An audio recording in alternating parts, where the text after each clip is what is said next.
bike check. We really just upgraded it a little bit. Longest mode 270 bars. Not bars. Seats. Longest mode 274.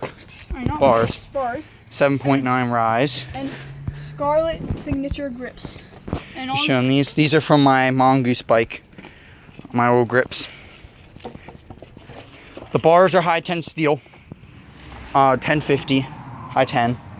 The seat is it's off of Mongoose mode 270. There are those.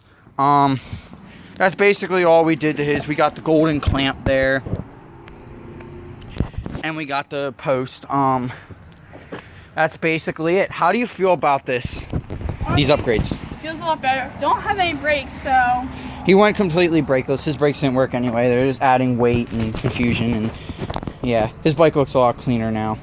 What do you guys think of the new bike? Comment down below. Be sure to like this video also. And subscribe for more videos. As he has another bike check of his Road/MTB. Tell him to go check that out.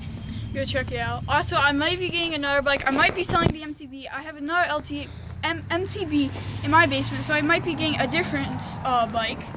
I'm probably not selling this because honestly, it's really good. Yeah, that's basically it. I'm gonna be doing an updated bike check on the Madman. To show you all that. I got a couple treats coming. I'll let you all know about that. Then he's riding the usual. Yeah, that's basically it. Like, comment, subscribe, guys, for more. And peace!